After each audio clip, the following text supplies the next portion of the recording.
que eu sempre louvei ao Senhor. Senhor, Tu és quem a minha alma esperou, não aguento ficar parada.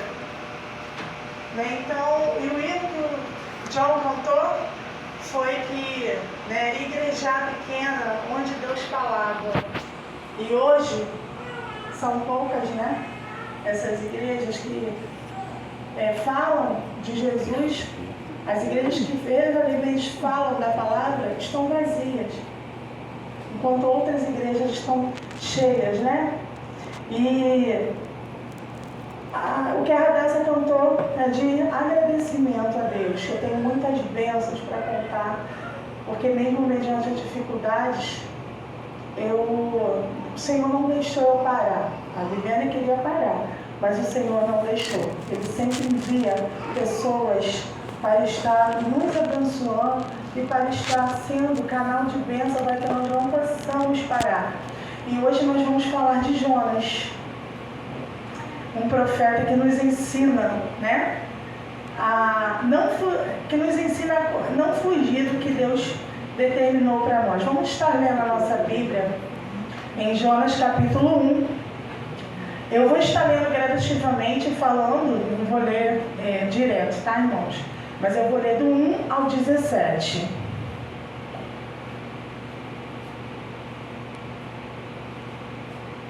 Amém? E veio a palavra do Senhor a Jonas, filho de Amitai, dizendo: levanta-te, vai à grande cidade de Nínive e clama contra ela, porque a sua malícia subiu até a minha presença. Porém, Jonas se levantou para fugir da presença do Senhor para Tarsis, e descendo a Jope, achou o navio que ia para Tarsis. Pagou, pois, a sua passagem e desceu para dentro dele para ir com eles para Tarsis, para longe da presença do Senhor. Queridos, a cidade de Nínive era uma das cidades mais conhecida com a sua perversidade, né? Estava passando aquele momento de muita maldade, muita malícia, e chegou, né? O Senhor não estava se agradando disso. Foi onde ele enviou, né, a Jonas. Ele pediu a Jonas que fosse até a cidade de Nínive, está levando a palavra do Senhor. E naquela época, os profetas, eles eram enviados a Israel e ajudar dentro dos limites, né, do povo de Deus. Então, foi praticamente inédito, né, chamar Jonas. Poxa, aquela cidade, logo aquela ali, cheia de corrupção, cheia de maldade, como é que eu vou chegar até aquela cidade? E eles eram inimigos, né, do povo de Jonas. E foi aí que Jonas teve, segundo ele, uma ideia: opa, eu vou para bem longe, eu vou para Tarsis. Tarsis era cerca de 4.000 quilômetros, localizado no sul da Espanha. Então, na cabeça dele, poxa, 4.000 quilômetros, eu vou para bem longe, que lá Deus não vai me achar. Poxa, é muito longe, né? Então, peraí. Aí foi onde ele achou, né, esse navio aí, pagou a passagem e foi embora, achando que não ia acontecer nada, né? Então, assim, quando Deus, ele nos dá a ordem, queridos, nós devemos obedecer. A obediência a Deus é fundamental na vida de cada um de nós. Quem não obedece não cresce, né? Então a obediência é fundamental para o crescimento da nossa vida espiritual, da nossa vida secular. Quanto mais a gente desobedece, você está regredindo o que Deus tem na promessa para a sua vida. Deus tem a promessa. Você sai do foco, você desobedece, desvia. A única coisa que vai acontecer é tardar a promessa, porque Deus, ele é fiel para cumprir. Então vai demorar mais. Só que Jonas não entendeu isso, né?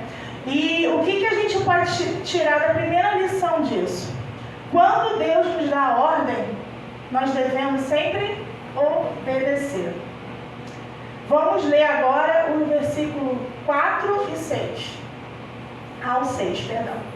Mas o Senhor mandou ao mar um grande vento e fez-se no mar uma forte tempestade. E o navio estava a ponto de quebrar. 5. Então temeram os marinheiros e clamavam cada um ao seu Deus. E lançando ao mar as cargas que estavam no navio, para o aliviarem o peso. Jonas, porém, desceu.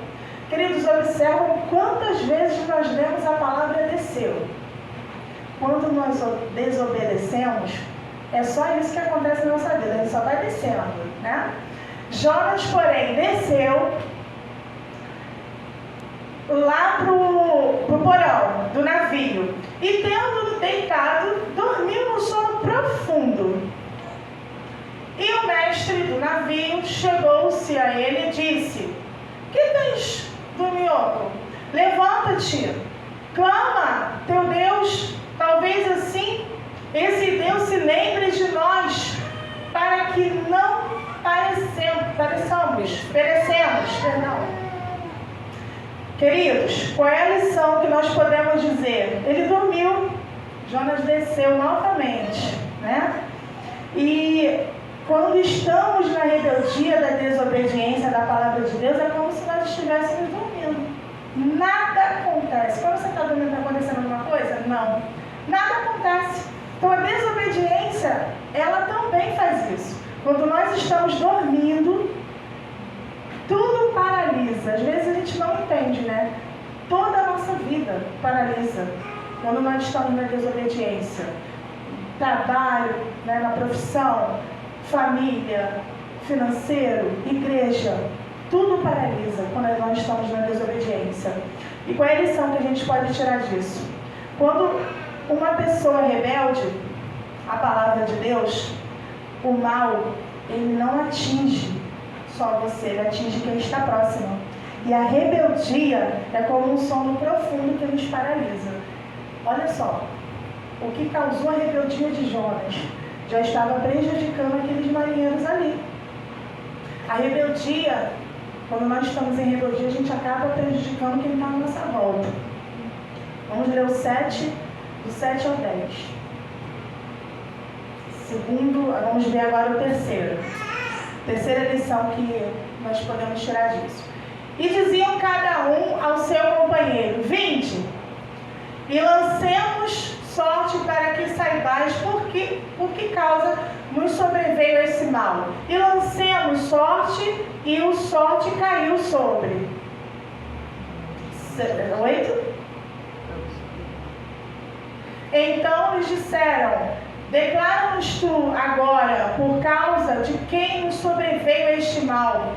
Que ocupação é a tua? De onde você vem? Qual é a tua terra? E quem é o povo tu és tu? 9. E ele lhes disse: eu sou hebreu, e temo ao Senhor, o Deus do céu, que fez o mar e a terra. 10. Então esses homens se encheram de grande temor e disseram-lhe: por que tu fizeste isso?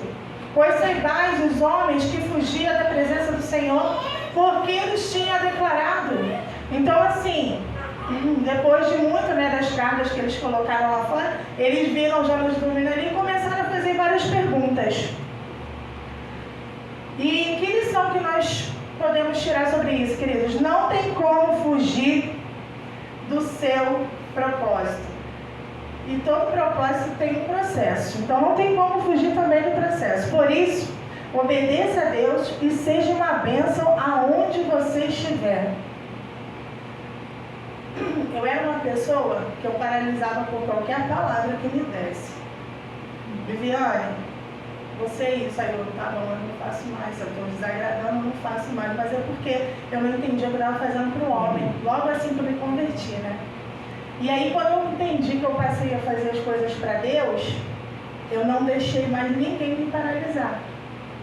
E quando nós entendemos isso, nós acabamos cumprindo a palavra do Senhor. Eu estive numa igreja, antes dessa aqui, que viraram para mim e falaram assim: você não vai participar de nada. Só vou te colocar nessa linha um domingo por mês. Falei, tudo bem. E aí, lá, o que Deus fez, né? Deus me aproximou da líder de evangelismo, porque é a área que eu mais gosto, é a área que eu mais amo, evangelismo e ação social. E ela me aproximou dessa irmã. Essa irmã estava com câncer, né? E eu me lembro dela, o Senhor colocou ela do meu lado durante 2 anos. E tudo tem um propósito, ela tem amor também por vidas. E juntas nós fizemos um trabalho, né, no UPA, nas UPAs, dando doces assim para as mulheres, né? E para os homens que estavam trabalhando ali com uma mensagem. E ela virou para mim e falou assim, eu estou indo embora, o Senhor está me levando. Ela já estava lutando há 10 anos contra o câncer.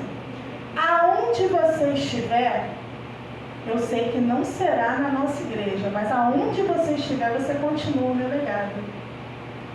Independente de onde você estiver. E no final, com 15 dias antes dela ir embora, foi Natal, ela me chamou e falou assim, vamos fazer nossa última ação. Nós vamos fazer uma ceia para os moradores de rua de Edson Passos e Nilópolis, uma ceia de Natal. E assim eu fiz, queridos. Nós fizemos em torno de 300 rabanadas, além da ceia.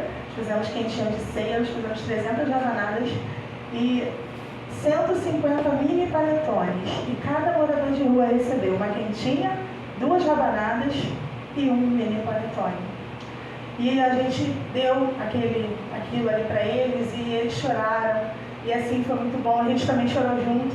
E ela, com muita dor, ela foi fazer essa obra. E ela falou, meu dever já está cumprido, agora você continua. E aí o que a Viviane fez? Fugiu. Falei, eu não vou fazer mais nada. Eu não quero mais, eu não vou mais evangelizar, porque eu também, irmãos, fazia esse trabalho, né, em comunidades.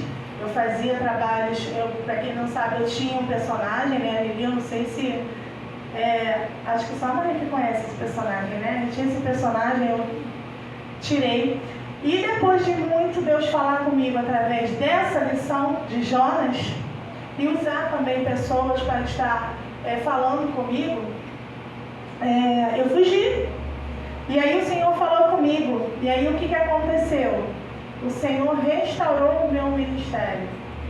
E hoje eu estou fazendo curso, né, de palhaçaria para estar trabalhando em hospitais, que sempre foi meu desejo, né? Eu sempre trabalhei em comunidade. Eu ia com a Lili, me fantasiava de boneca e ia para a comunidade pregar o evangelho. Mas o meu desejo não era pregar o evangelho dentro do hospital. E eu falei, Senhor, se for sua vontade que o Senhor me dê esse curso, porque o curso parece ser um curso muito caro. E o Senhor providenciou, né? E assim, eu estou muito feliz, né? Porque eu estou fazendo um curso demorado, só posso exercer depois que eu terminar, mas eu estou no processo. Então o processo ele é doloroso. Você também não pode pregar de qualquer jeito. Aquela pessoa que está ali dentro daquele hospital, ela às vezes não quer uma palavra, ela quer um abraço, ela quer receber um sorriso. E não é somente o paciente que precisa, é o acompanhante também. Às vezes o acompanhante está mais quebrantado do que o paciente, porque o acompanhante está recebendo toda a carga ali, né? Então assim, a gente precisa de um abraço. Quando eu estava com a minha filha internada no CTI, eu queria só um abraço. E não veio ninguém. E aí eu não entendi por que Deus me colocou ali. 3 dias depois, um monte de mãe passando pelo mesmo processo que eu. É o que eu fui fazer, o que não fizeram comigo, porque ela não tinha. Todo mundo ali ainda não tinha Jesus. E foi aonde eu consegui. Eu dei um abraço, falei, não vou falar nada, eu só vou te dar um abraço. A minha filha estava pelo mesmo processo, a minha filha também está nos aparelhos. E elas perguntando como é que a tua filha no aparelho, você consegue me dar um abraço, você consegue sorrir, eu não consigo, só sei chorar. E ali a gente chorava junto e aquela opressão, aquele peso saía. E elas conseguiam passar pelo processo doloroso com mais leveza. Então isso tudo é o cuidado de Deus com a nossa vida. A gente não entende o processo, mas não é para entender, é para passar, né? E lá na frente o propósito é concluído. Vamos estar lendo agora do 11 ao 14, irmãos.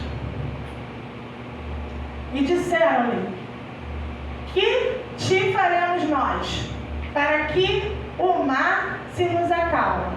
Porque o mar ia se tornando cada vez mais tempestuoso. E ele lhe disse, eu vou ler daqui que está mais, a letra está melhor.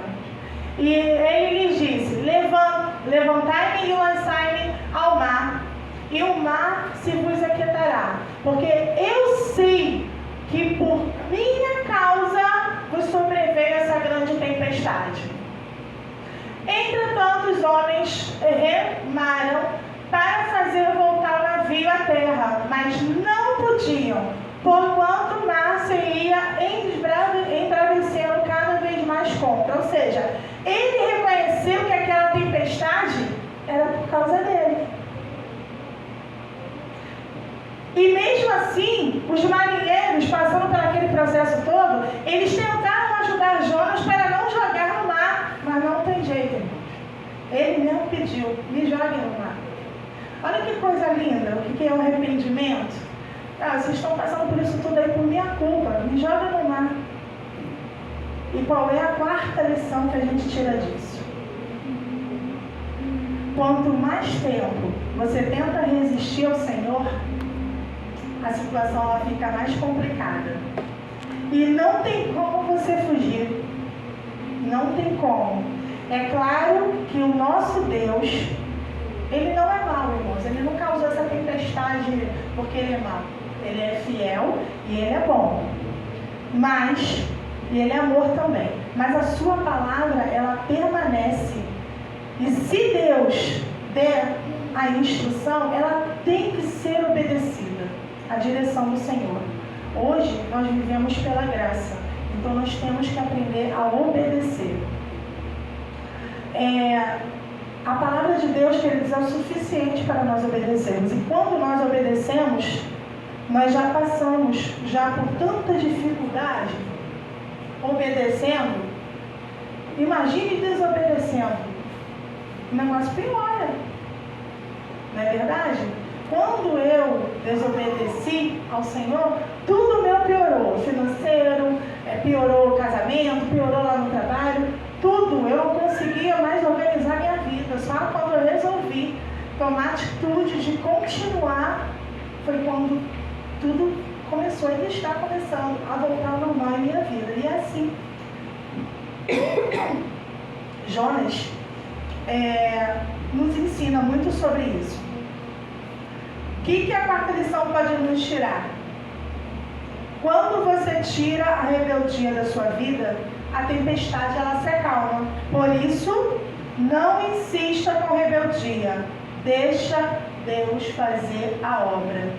Então não adianta a gente insistir. Ele tentou continuar lá e a tempestade continuou. Só se acalmou depois que ele pulou no mar. E aí, quando ele caiu no mar, todos já sabem, né, o que aconteceu. Vamos ler o versículo 14 e 17, para encerrarmos.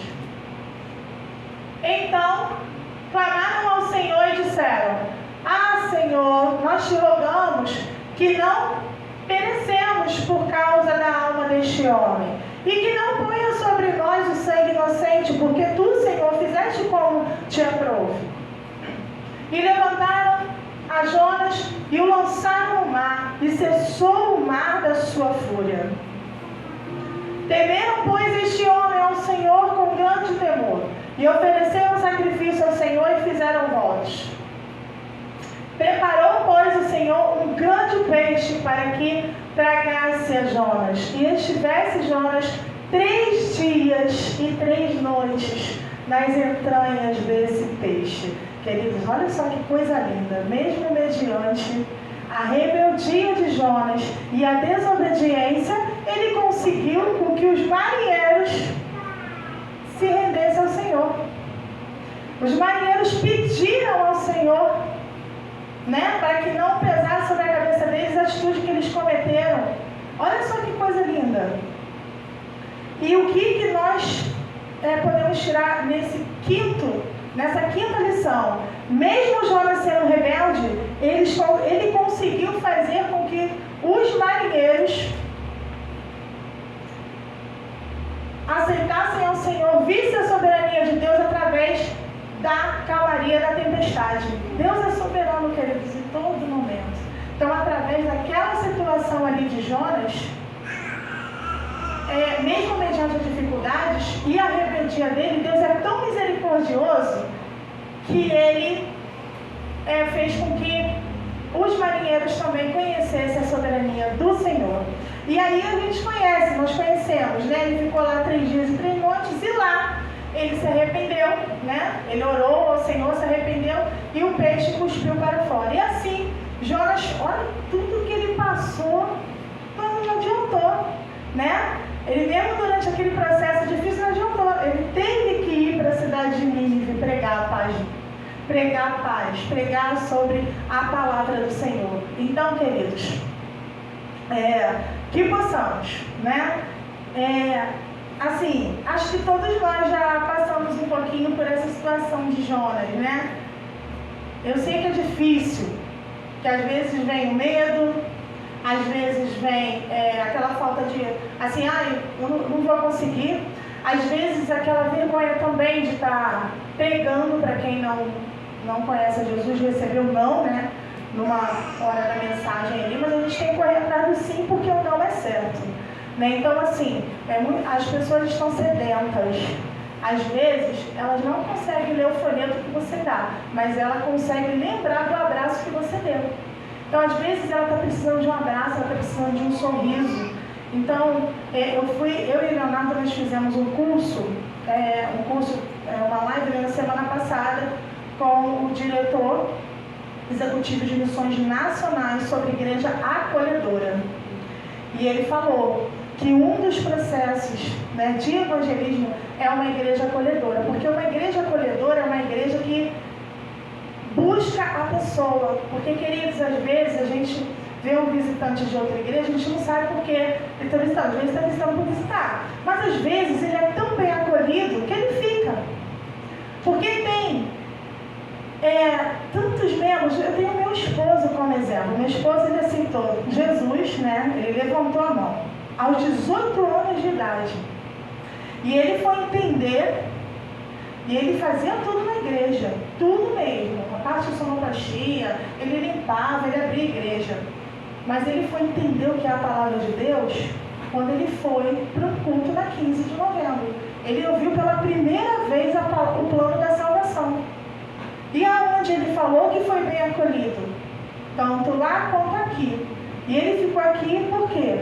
Porque ele foi bem acolhido. Então, uma igreja acolhedora é uma igreja que tem pessoas, né? Quanto mais a igreja é acolhedora, mais pessoas nós vamos ter. E a igreja acolhedora é a continuação do trabalho de evangelismo. Nós louvamos a Deus com a nossa igreja, né? O pastor, no dia lá do aniversário, né, que ele fez, ele falou que os 2 anos que ele esteve foi para arrumar tudo, e assim ele trabalhou com a gente com a união, e com essa união que a gente possa passar para as pessoas que estarão vindo pelos olhos da fé. Eu vejo essa igreja cheia, sem banco para sentar, botando cadeira ali fora, em nome de Jesus, tá, gente? Que nós possamos estar firmes e dizendo sim para o ID do Senhor, mas sim através da nossa atitude, do nosso testemunho. Às vezes a gente tem vergonha, né? Não, eu não consigo falar para a pessoa e tal, eu não consigo estar aquela pessoa ali falando, eu não consigo.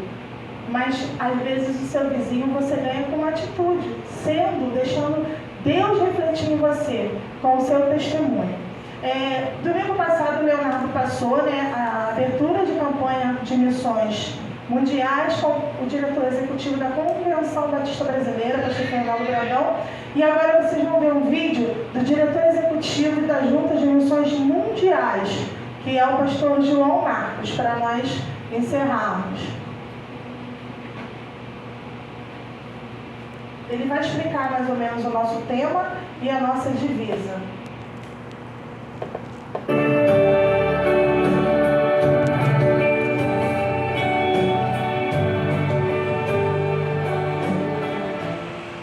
Deus amou o mundo de tal maneira que deu seu Filho unigênito para que todo aquele que nele crê não pereça, mas tenha vida eterna. João 3,16. Esse versículo é o resumo do Evangelho. Se perdêssemos toda a Bíblia, que seria uma tragédia, Mas quando tivéssemos esse texto, nós teríamos um resumo do que Deus quer para o mundo. Se você tiver dificuldade em traduzir para qualquer língua a Bíblia inteira, ouse traduzir este texto. Sim, ouse, porque a tradução desse texto não é simples, pois ele expressa uma realidade que muda completamente o nosso entendimento quando o conhecemos. Repare que este texto começa falando de uma razão. Ele começa dizendo por quê. Há uma causa para o que nós fazemos. O que nós desejamos é resultado do amor de Deus. Nós não fazemos missões porque somos superiores aos outros. Não fazemos missões porque os outros merecem o que nós merecemos. Nós não fazemos missões porque somos capazes e porque temos recursos. E em último caso, nós podemos até dizer que não é nem porque fomos mandados, mas porque Deus amou. Essa é a razão e precisamos sempre lembrar disso. A partir do instante que eu venho a perder a visão de que faço o que faço por causa do amor de Deus, eu contamino a minha obra, o meu trabalho e até a minha existência. É por causa do amor. E é interessante porque não é qualquer amor, é o amor do eterno, daquele que não precisa ser amado e não precisava amar porque ele se basta. Aquele que não precisava nem se relacionar porque ele é trino, mas ele nos criou e nos amou. Então a razão de missões é essa, amar. Eu tenho certeza que você está nisso porque você ama a Deus, mas mais ainda porque você sabe que Ele lhe amou primeiro e que Ele não amou apenas você, mas Ele amou a todo mundo. E o segundo ensinamento que eu quero lembrar a você é que esse amor tem uma intensidade. Sim, o texto diz porque Deus amou o mundo de tal maneira, é profundamente intenso. Um nível altíssimo de amor. Lembrando que amor não é sentimento só, mas inclui sentimento. Eu sempre gosto de destacar isso. Amor não é apenas sentimento, mas o sentimento faz parte do amor. Quando você olha para 1 Coríntios 13, percebe basicamente o que é amor, não é sentimento. Já o que não é amor, normalmente é sentimento. Pelo contrário, o amor quase sempre, aquele texto, é atitude. E a atitude de amor de Deus foi plena. Ele nos amou de tal maneira que isso nos deve servir de exemplo. Nós precisamos ter um elevado nível de amor, que nos leve a fazer coisas que podem parecer loucura para o mundo. Precisamos lembrar as pessoas que participam conosco que foi esse amor que nos alcançou e nos enviou. Eu não posso amar pela metade. Eu não posso amar apenas um pouco. Eu tenho que amar com o amor de Deus. Eu tenho que lembrar dessa intensidade. E se não estamos fazendo, é hora de recuperar e trabalharmos nisso. Recordando que quando pensamos só em sentimentos, sentimentos podem mudar, podem ser fabricados e até falsificados. Mas o verdadeiro amor, não. O verdadeiro amor é uma atitude, é uma disposição. Sai de dentro de você e vai até o lado de fora. Mas começa inicialmente em você. Porque Deus amou o mundo. O terceiro ensinamento é que ele tem uma amplitude. Deus não me amou apenas. Deus não amou apenas a minha família. Deus não amou apenas os brasileiros. Deus não amou apenas as pessoas que habitam neste mundo atualmente. Deus amou todo o mundo. Deus ama a todos ao longo da história. É muito o seu amor. E eu preciso compartilhá-lo com todos. Como eu posso querer segurar esse amor para mim? Como eu posso negar o acesso a esse amor às pessoas? Tudo bem, há pessoas detestáveis, horríveis, que cometem atrocidades, mas Deus as amou também. É difícil entender isso. Mas quando lembramos quem Ele é, fica mais fácil. E precisamos relembrar que todos são alvo do amor de Deus e eu preciso alcançá-los. Não vamos completar a missão se começarmos a escolher com quem nós nos relacionamos, se começarmos a escolher quem vamos alcançar em detrimento de pessoas das quais nós não gostamos, seja por qualquer razão. Finalmente, eu quero te dizer que este amor, como todo amor, resulta em ação. Porque Deus enviou o seu Filho, seu único Filho. Sempre que você ama, você age. Sempre que você ama, você tem atitudes de amor. E essas atitudes se expressam nas suas ações. Deus amou e por isso enviou o seu único Filho. Amar é agir. Mas não são quaisquer ações. Repare que o texto diz que Ele deu o seu único Filho. A coisa mais preciosa. Aquele que faz parte com Ele da Trindade. O amor é da Trindade. O Filho é enviado para morrer por nós. É interessante que o texto anterior a este já fala claramente que o Filho vai ser levantado numa estaca, uma serpente que foi levantada por Moisés no deserto. Ele já sabe. Ele já está deixando claro que este envio não foi um envio para uma conquista, porque o amor não se preocupa com a ideia da conquista. O amor quer a transformação, a restauração e o bem. Amar é querer o bem e o melhor para o outro. Por isso a intensidade desse amor produz uma ação completamente fora dos padrões. Quando você gosta de alguém, você convive com ela e faz algumas coisas por ela. Mas quando você ama, você faz tudo por ela. Se você não a ama, então você pode fazer qualquer coisa. Mas quando você ama, você faz qualquer coisa você busca o melhor para ela, ainda que isso signifique prejuízo para você. Esse é um dos melhores critérios para você saber se está vivendo em amor. Você tem feito mais por você ou feito mais pela pessoa que é alvo do seu amor? Você se preocupa mais com você ou com a pessoa? Quando amamos a Deus, nós não nos preocupamos com Deus, mas nós nos preocupamos em viver para Ele e menos para nós. Mas quando nós amamos nosso cônjuge, por exemplo, a Bíblia é muito clara: o marido deve amar a sua esposa como Jesus amou a igreja até a morte, morrendo no lugar dela. E é isso que nós somos chamados a agir, a enviar aquilo que temos de mais precioso, porque o resultado disso é a vida eterna. A vida eterna, diferentemente do que muitas pessoas insistem em dizer, não é a vida dos céus. Segundo o próprio Jesus, nesse mesmo Evangelho de João, a vida eterna é conhecer a Deus e conhecer o Filho. A vida eterna já começou para nós já estamos aqui em seus primeiros momentos, usufruindo dessa maravilha que é ter a presença de Deus, de Jesus Cristo e do Espírito Santo em nós. Por isso nós queremos completar a missão, porque reconhecemos que somos movidos pelo amor de Deus.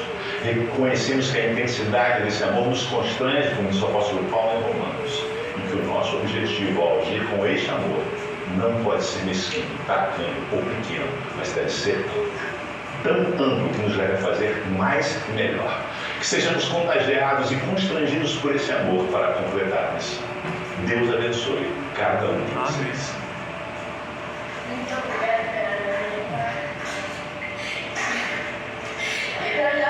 pela pessoa, tão deliciosa.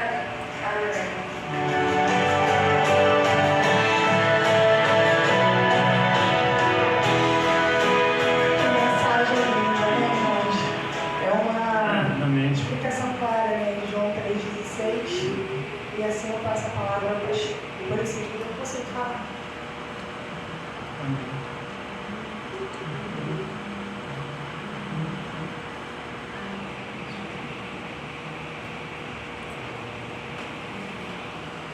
Louvado seja Deus.